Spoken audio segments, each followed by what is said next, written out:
Salutations everybody, it is Matty here today. I hope all you beautiful people are doing well. Today, we're sipping on that Naughty Dog tea.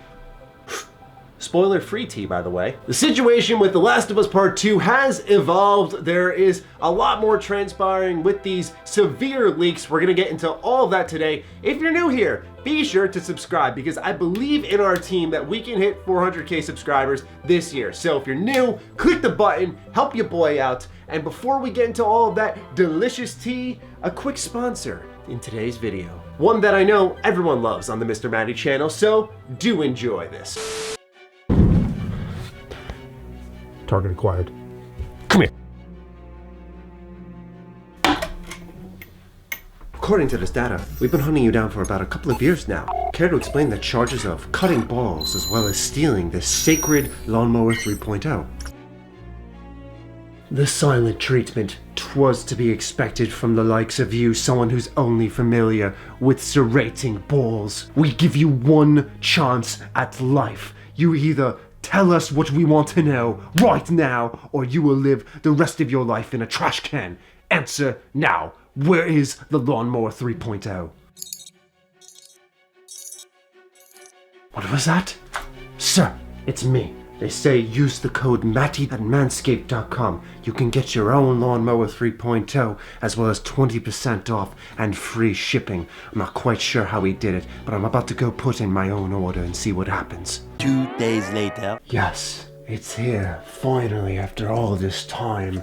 A built-in light, a quiet shave. Alongside that, no pain, no nicks. What more could a man with a rugged exterior such as myself ask for? And at such a great deal, thanks to Matty. You guys know me, if I'm gonna do a sponsor, gotta have a skit. So I imagine most of you are pretty familiar with what's going on with The Last of Us Part 2. For those of you who need a bit of a recap, pretty much earlier this week, everything spilled when it came to The Last of Us Part 2. There was tons and tons of major story spoilers out there, and they're pretty much unavoidable. Whether you're in the comments section, you're on Twitter, Reddit, you're reading a sports article, it does not matter. The Last of Us Part 2 leaks are literally everywhere, probably even in the comment section of this video. And while a lot of people have discussed the story, whether or not it will be worth $60, what I want to focus on today is really who leaked this game. The assumption, which I glossed over in my initial video because it was not confirmed, was that a, quote, disgruntled Naughty Dog employee, end quote, had leaked the entire game because of some payments being held back. They struck back at Naughty Dog. Turns out, that's not the case at all. And it didn't help that a Reddit thread went pretty viral stating the reason revealed why a disgruntled Naughty Dog employee had leaked The Last of Us Part 2, stating that there were hundreds of furloughed employees over at Naughty Dog and that they were demanding their bonuses before the game had launched to pay for things like weddings, sending kids to college, generally fighting off the outbreak around us. That type of stuff, the money was needed. Sony was going to delay the game until holiday 2020, so the game was leaked in order to force the game out within the next month. Now we're going to be saying his name a lot in this video, and if I say it 10 times, maybe he'll appear right next to me, but Jason Schreier, formerly of Kotaku, had claimed that this article was indeed fake and that, according to his sources,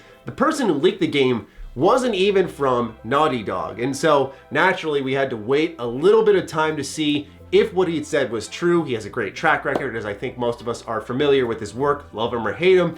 He does help out our industry quite a bit. First article I saw with this information was from gamesindustry.biz, so I'll have their article linked in the description down below if you want to check it out for yourself. But here's the update from them. Sony has confirmed to gamesindustry.biz that it has identified the primary individuals responsible for the leaks earlier this week, saying they were not affiliated with Sony Interactive Entertainment or Naughty Dog as was rumored. The publisher declined to comment further, saying that the information was currently subject to an ongoing investigation.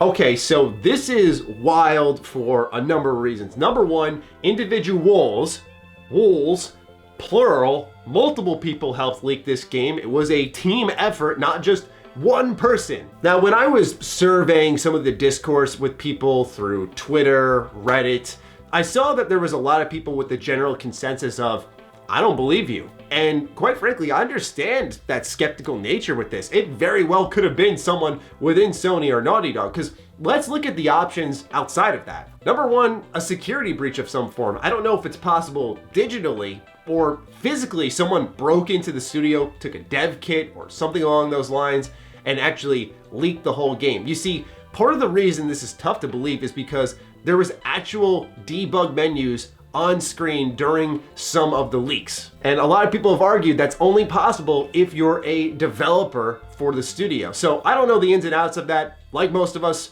we're not game developers, so I don't know how exactly that works. It's led to me thinking that it's possible that Naughty Dog and Sony are actually showing some grace with the people who have leaked the game. I'm sure they will more than likely get sued into oblivion, but maybe they have not used their names because perhaps if they are a part of the games industry, they can find a career elsewhere. But I think this may go down as a pretty big unknown. With that said, and this seems like the most likely scenario from my perspective, I'm not saying it's exactly correct, is this is more than likely a product of working from home. When you work at a studio, I imagine things are secure because everything's all in one building, but you have to imagine when people started to set up working from home, they had to take, of course, assets to their home computer. They had to take the dev kits home. They had to take all these different pieces of equipment that are usually kept secret and contained and locked down in one building to their homes, where there is, of course, less security. One thing I can't believe I forgot to suggest in the initial recording of this video is the possibility of this being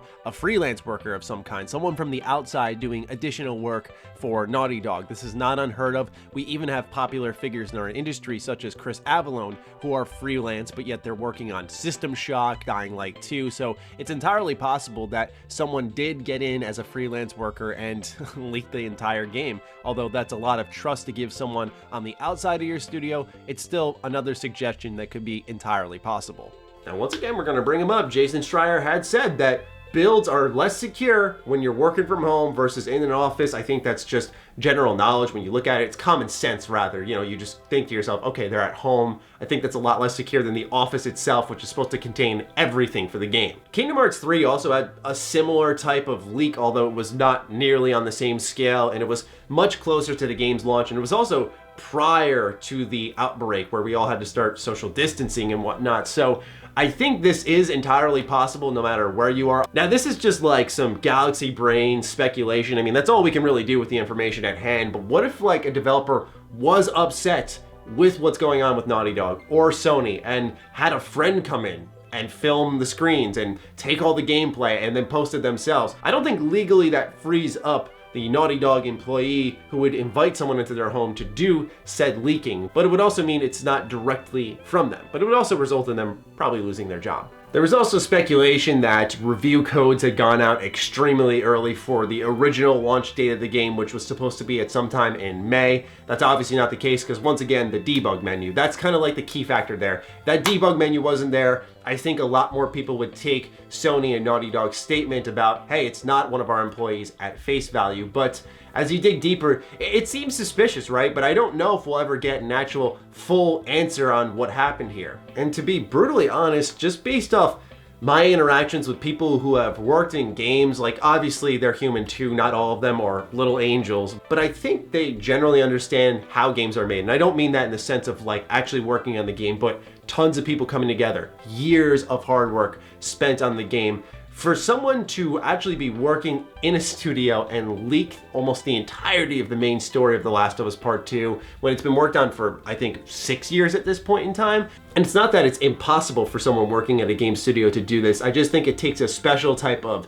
selfish, but this is also loud enough to get a company's attention. So, you know, even if I'm not a huge fan of the move, right? Like, I understand the perspective, but this is also in a hypothetical situation where a disgruntled employee actually exists. But there's two sides to every coin. While it may be really unfortunate that The Last of Us Part 2 had leaked and it's not really what a lot of people had wanted, at least on paper, do know that on the other side of this metaphorical coin, we have Battlefront 1's multiplayer being reactivated on Steam, and they're smoothing out some of the issues with the game that were there at launch, like happening now in 2020. Isn't this crazy? See, so while, The Last of Us Part 2 may not be as good, at least we've got something good happening on the other side. It's always about finding positives. You have to actively look for them. So yeah, I thought I'd provide one here today. That's all the tea I've got for you guys today. I hope you enjoyed it. I hope you feel informed, and sound off, I guess, in the comments down below. Go down there at your own risk. There will naturally be spoilers. I'm sure people will be memeing the main story once again, as that's really all I've seen this week on the internet. So go ahead, sound off. I would love to discuss with you guys if possible, but if not, oh well. Be sure to follow me on Twitter, follow me on Instagram. Those links are in the description down below. Big thank you to all of the patrons who continue to support the content here. It's more important than ever with what's going on around our world. So I really appreciate you guys, and I'll talk with all of you soon. Stay sexy, stay active. I love you all. Peace.